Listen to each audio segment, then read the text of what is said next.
यक्षिणी की कहानी भाग 4। मौत का दरवाजा। हाँ, अभिमन्यु के हाथ में जो इलेक्ट्रोमैग्नेटिक फील्ड मीटर था उसकी आवाज लगातार बढ़ता जा रहा था। उसकी आवाज धीरे धीरे तेज होती जा रही थी। युग इलेक्ट्रोमैग्नेटिक फील्ड मीटर को देखते हुए कहते हैं, यार ये इतना आवाज क्यों कर रहा है, तू इसकी आवाज बंद क्यों नहीं कर देता, वरना जंगली जानवर जाग जाएंगे। यदि वह जाग गए ना तो भूत प्रेत हमें मारे ना मारे, वह हमें जरूर मारेंगे। अभिमन्यु चिढ़ते हुए कहता है, युग तू तो ऐसे कह रहा है जैसे यह सब मैं जानबूझकर कर रहा हूँ। यह डिवाइस अपने आप ही बचता है और वह भी तब जब पैरामाइन के आसपास कोई एक्टिविटी हो रही हो। पैरामाइन की एक्टिविटी को चारों तरफ इलेक्ट्रोमैग्नेटिक फील्ड मीटर से ज्यादा आवाज आ रही थी। अभिमन्यु उस ओर जाने लगता है जिस जगह से आवाज ज्यादा आ रही थी। युग अभिमन्यु को रोकते हुए कहता है, कहाँ जा रहा है तू? यक्षिणी की कहानी। अभिमन्यु पास के पेड़ के पास से निकलते हुए कहता है, भूत पकड़ने चल, जल्दी से मेरे पीछे आजा, बहुत हंस रहा था ना तू, चला जा, आज तुझे भूत दिखाता हूँ। युग कहता है, अरे मैं तो। युग अपनी बात कहता अभिमन्यु वहां से चला जाता है। वो सामान उठाता है और अभिमन्यु के साथ चल देता है। इलेक्ट्रोमैग्नेटिक फील्ड का पीछा करते करते युग और अभिमन्यु ने काला झाड़ी जंगल पार कर वो किशनोई नदी के पास पहुंच गए थे। यक्षिणी की कहानी। अभिमन्यु इलेक्ट्रोमैग्नेटिक फील्ड मीटर हवा में लेफ्ट राइट करते हुए कहता है। अभिमन्यु अपने आसपास देखते हुए कहता है, यह संकेत है कि हमारे आसपास कुछ है, मतलब भूत है। आवाज तो यहीं से आ रही है, मतलब भूत यही कहीं है आसपास। युग चिढ़ते हुए कहता है, क्या बोल रहा है अभिमन्यु तू? यह भूत वूत कुछ नहीं होते, छोड़िए तेरी मशीन। अभिमन्यु युग से कहता है, तू 2 मिनट चुप रहेगा, मुझे मेरा काम कर लेने दे, समझा? मुझे डिस्टर्ब मत कर, मत कर। हम लोग भूत के करीब हैं, देखना आज तो मैं उसे पकड़ ही लूंगा। अभिमन्यु इलेक्ट्रोमैग्नेटिक फील्ड मीटर को लेकर किशनोई नदी के शुरुआती किनारे पहुंच गया था। यक्षिणी की कहानी। नदी शांत लहरों के साथ साथ बह रही थी, जिसमें घुटने तक पानी था। चांद की परछाई पानी पर छाई हुई थी। जैसे इलेक्ट्रोमैग्नेटिक फील्ड मीटर लेकर नदी ने अपना पहला कदम रखता है, इलेक्ट्रोमैग्नेटिक फील्ड मीटर अपने आप बंद हो जाता है। अभिमन्यु और युग दोनों शॉक हो जाते हैं और सोचने लग जाते हैं कि अचानक से इलेक्ट्रोमैग्नेटिक फील्ड मीटर बंद कैसे हो गया। अभिमन्यु इलेक्ट्रोमैग्नेटिक फील्ड मीटर को हाथ से ठोकते हुए कहता है, अरे ये क्या, इसमें आवाज क्यों नहीं आ रही? यक्षिणी की कहानी। कहीं एक खराब तो नहीं हो गया? युग नदी के बाहर खड़ा हुआ था, वहीं से अभिमन्यु को ताना मारते हुए कहता है, खराब तो तब होगा ना जब यह सही होगा, इतना घटिया तो है ये तेरा डिवाइस। क्या नाम बताया था तूने? हाँ, इलेक्ट्रोमैग्नेटिक फील्ड। तुझे पता है ये आवाज करना बंद क्यों कर दी? अभिमन्यु उदासी के साथ पूछता है।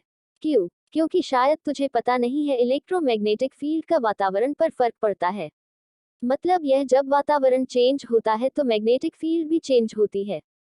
जिस कारण जब हम जंगल से यहाँ तक आए तो उसने यहाँ पर आकर आवाज करनी बंद कर दी, क्योंकि जंगल के अंदर के वातावरण और नदी के वातावरण में बहुत डिफरेंस है। यक्षिणी की कहानी। अभिमन्यु हैरानी से पूछता है, तुझे कैसे पता यह सब? युग कहता है, इलेक्ट्रॉनिक एंड इलेक्ट्रिक इंजीनियर हूँ बेटा, इतना तो पता ही होगा ना, तेरी तरह झोला छाप पैरानॉर्मल एक्टिविटी एक्सपर्ट नहीं हूँ। अभिमन्यु कहता है, मैं नहीं मानता, मुझे तो लगता है मेरा यह डिवाइस बिल्कुल हमें सही जगह पर लाया है। युग अभिमन्यु को घूरते हुए कहता है, अब तुझे ऐसा क्यों लगता है? अभिमन्यु कहता है, इसके मेन 2 कारण हैं। पहला कारण यह है कि जब हम जंगल में नदी तक आए तो उस बीच में डिवाइस का वातावरण चेंज हुआ होगा, तब यह बंद क्यों नहीं हुआ? यहाँ नदी पर आकर ही बंद क्यों हुआ? युग हैरानी के साथ पूछता है, और दूसरा कारण? अभिमन्यु कहता है, दूसरा कारण यह है कि आज से 13 साल पहले यक्षिणी हर पूर्णिमा और अमावस की रात किशनोई नदी पार करने वाले मर्दों के साथ संभोग करके उनके दिल का खून पीकर उन्हें मार देती थी। यक्षिणी की कहानी। युग शौक होकर कहता है, तो यह कहानी तुझे भी पता है? अभिमन्यु कहता है, यह कहानी नहीं हकीकत है, और यह बात बंगला मुड़ा और रोंग टामुचा के बच्चे बच्चे को पता है, समझा? छोड़ यह सब तो। हाँ, क्या बता रहा था मैं कि देख, यक्षिणी मर्दों के साथ संभोग करके मार देती थी यहीं पर इसी नदी के पास, तो उनकी आत्मा भी यहाँ पर ही भटक रही होगी ना, समझा? इसीलिए तो मेरा यह डिवाइस यहाँ पर आकर बंद हो गया। युग घूरते हुए अभिमन्यु से क्या पूछता है, तू यक्षिणी भूत प्रेत डायन पर भरोसा करता है? अभिमन्यु कहता है, हाँ करता हूँ। अभिमन्यु युग से कहता है, क्यों तू नहीं करता? युग कहता है, नहीं। अभिमन्यु युग के पास जाकर कहता है, तो फिर गले में यह काली माँ का लॉकेट क्यों पहना हुआ है? युग के गले में काली माँ का लॉकेट था जिसमें माँ ने रौद्र रूप धारण किया हुआ था और उनके पैरों पर भगवान शिव थे। युग उस लॉकेट को हाथ लगाकर कहता है, ये लॉकेट ये तो मुझे माँ ने दिया था, उन्हीं की याद में पहनता हूँ मैं। युग अपनी बात पूरी करता है इससे पहले अभिमन्यु कहता है, कुछ भी हो पर भरोसा तो करता है ना, माँ के कारण करता है, तो फिर भूतों पर भी भरोसा करना सीख जा। यक्षिणी की कहानी। युग कहता है, पर जो चीज दिखाई नहीं देती उस पर विश्वास कैसे करूं?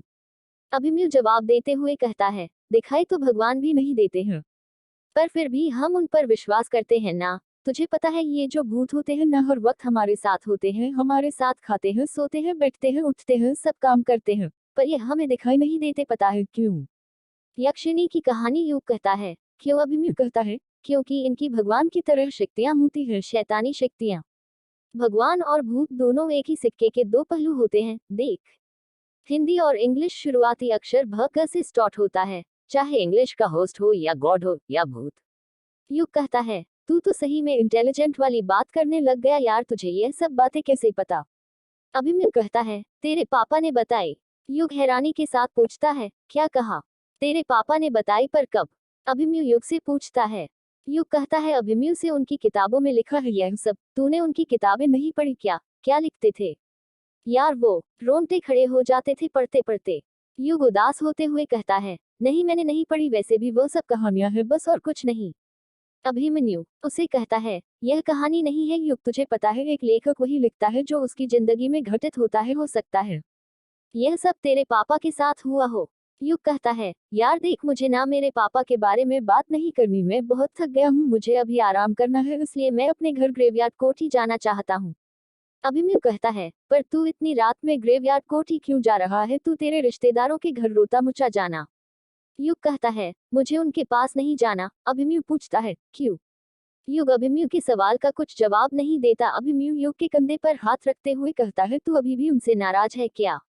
युग जवाब देता है, नाराजगी किस बात की? नाराज तो हम उनसे होते हैं ना जो हमारे अपने होते हैं, और वह मेरे अपने थोड़े हैं। अभिमन्यु कहता है, यार ऐसा मत बोल। युग जवाब देता है, यार अभिमन्यु छोड़ना यह सब और जाने दे मुझे।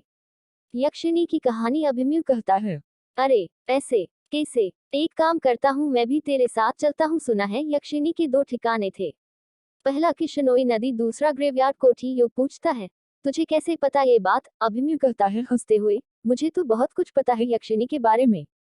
आखिर ऐसे थोड़े ना सेटिस्फाइड पैरानॉर्मल एक्टिविटी एक्सपर्ट बना हूँ। युग कहते हैं, यार बातें करना छोड़, चल चलते हैं और जाकर सीधे सोना है। मुझे यह तो अच्छा हुआ कि तू मिल गया मुझे, मैं तो रास्ता ही भूल गया था। अभिमन्यु कहता है, रास्ता ही तो दिखाने आया हूँ मैं तुझे। युग कहता है, क्या बोला? अभिमन्यु कहता है, कुछ नहीं, वो रही तेरी ग्रेवयार्ड कोठी। अभिमन्यु ने अपने राइट साइड से इशारा करते हुए कहा, जिस और अभिमन्यु ने इशारा किया था युग उस तरफ देखता है, तो वह देखता है ग्रेवयार्ड कोठी का रास्ता नदी से साफ साफ दिख रहा था। ग्रेवयार्ड कोठी का ऊपरी सिरा नदी से साफ साफ दिख रहा था। ग्रेवयार्ड कोठी ऊपरी सतह पर बनी हुई थी, जिस कारण उसका गुंबद देखा जा सकता था। ग्रेवयार्ड कोठी नदी से करीब 6-7 किलोमीटर की दूरी पर थी। ग्रेवयार्ड कोठी के ऊपर काले काले बादल मंडरा रहे थे, जिन्हें देखकर ऐसा लग रहा था जैसे काली शौक की आंखें थी जो वहां आने का इंतजार कर रही थी। युग और अभिमन्यु दोनों पैदल पैदल ग्रेवयार्ड कोठी की तरफ जाने लगते हैं। कुछ ही देर में दोनों ग्रेवयार्ड कोठी तक पहुंच जाते हैं। ग्रेवयार्ड को कोठी खेतों के बीच बनी हुई थी। आसपास दूर दूर तक कोई घर नहीं था। ग्रेवयार्ड कोठी के करीब 200 एकड़ जमीन थी जो खाली पड़ी हुई थी। ग्रेवयार्ड कोठी 2 मंजिला थी, जिसमें बाहर से खिड़कियों को देखकर लग रहा था कि 50 से 60 कमरे होंगे। कोठी में ग्रे कलर किया गया था। कोठी में अभिमन्यु ग्रेवयार्ड कोठी को देखते हुए कहता है, यार ये तो किसी फिल्म की हॉरर कोठी जैसी लग रही है। देख, कोठी के ऊपर काले बादल भी मंडरा रहे हैं ना। युग चिढ़ते हुए कहता है, यार यह फिल्मों की नहीं है, मेरे पूर्वजों की कोठी है जो उन्होंने अंग्रेजों से खरीदी थी।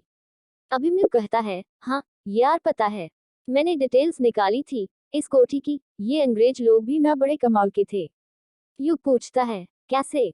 अभिमन्यु कहता है, तुझे पता है यह कोठी कब और क्यों बनाई गई थी?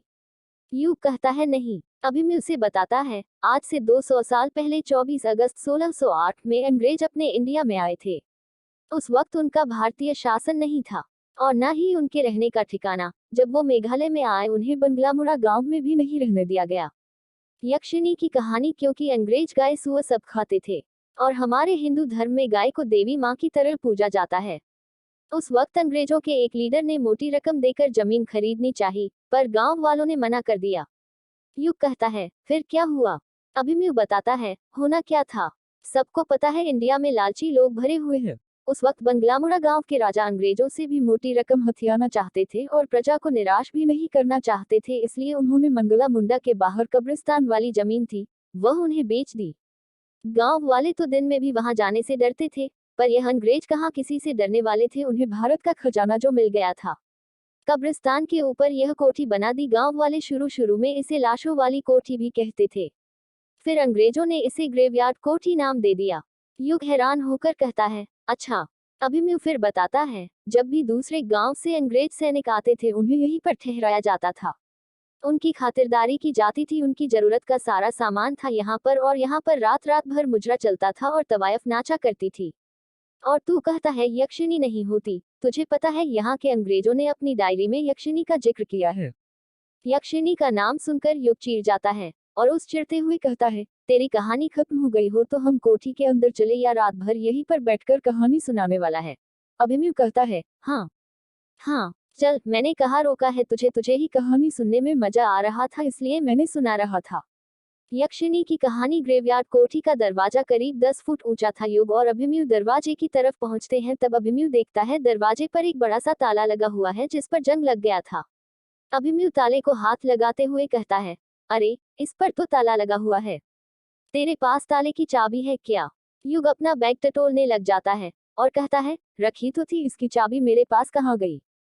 हाँ, ये रही। युग अपने बैग से बड़ी सी ताले की चाबी निकालता है। हाँ हाँ, खोल जल्दी से ताला। एक औरत की आवाज सुनाई देती है। हाँ। युग हैरानी के साथ कहता है, पिया तूने आवाज सुनी? अभिमन्यु पूछता है, कैसी आवाज? युग बताता है, औरत की आवाज। अभिमन्यु कहता है, लगता है तेरे कान बज रहे हैं। अभी तो मुझे कह रहा था मैं कहानी सुना रहा हूँ, अब तू क्या कर रहा है? चल जल्दी करो, ओपन कर कोठी, मैं भी तो देखूं इसमें क्या क्या राज बंद है। युग चाबी को ताले के अंदर डाल देता है। जैसे ही चाबी को ताले के अंदर डालता है, आसमान में तेज बिजली चमकती है। बिजली इतनी तेज चमकी थी कि ऐसा लग रहा था आधी रात में उजाला हो गया हो। युग चाबी को ताले के अंदर घुमाने लग जाता है, पर जंग लगी होने के कारण चाबी घूम नहीं रही थी। रुक जा, अभी घुमाते हुए कहता है, अरे ये क्या, खुल क्यों नहीं रही? खुल जा, खुल जा, खुल जा, खुल भी जा। अभिमन्यु हैरानी के साथ पूछता है, क्या हुआ? युग कहता है, अरे यार, चाबी अंदर ही टूट गई। अभिमन्यु कहता है, क्या कहा? चाबी टूट गई, पर कैसे? युग कहता है, यार इतनी पुरानी चाबी है, ऊपर से जंग लगी हुई थी तो टूटेगी ना। अभिमन्यु अपने सर पर हाथ रखते हुए कहता है, अब क्या करें? युग कुछ कहता उससे पहले ही एक औरत की आवाज सुनाई देती है, ताला तोड़ दे, ताला तोड़। जो कहता है, अच्छा आइडिया है, पर तू लड़की की आवाज में क्यों बोल रहा है? अभिमन्यु हैरानी के साथ कहता है, मैंने क्या कुछ बोला, मैं तो कब से चुप ही हूँ।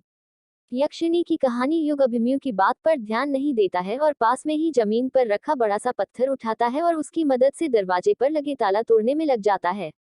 3 बार पत्थर से ताले पर वार करने से ही ताला टूट जाता है। जैसे ही ताला टूट जाता है, औरत के चीखने की आवाज सुनाई देती है। युग कुंडी खोल के दरवाजे को अपने हाथों से धक्का देने लग जाता है, पर दरवाजा इतना भारी था कि अकेले से धक्का नहीं दिया जा रहा था, इसलिए अभिमन्यु भी उसकी मदद करने लग जाता है। अभिमन्यु और युग अपनी पूरी ताकत लगाकर दरवाजा खोल देते हैं। जैसे ही दरवाजा खुलता है, धड़ धड़ते हुए जोरों से बारिश होने लगती है। दरवाजा खुलते ही औरत के फिर से चीखने की आवाज सुनाई देती है। युग डरते हुए कहता है, कब कौन है? कोठी के अंदर से औरत की आवाज सुनाई देती है, यक्षिणी, तेरी मौत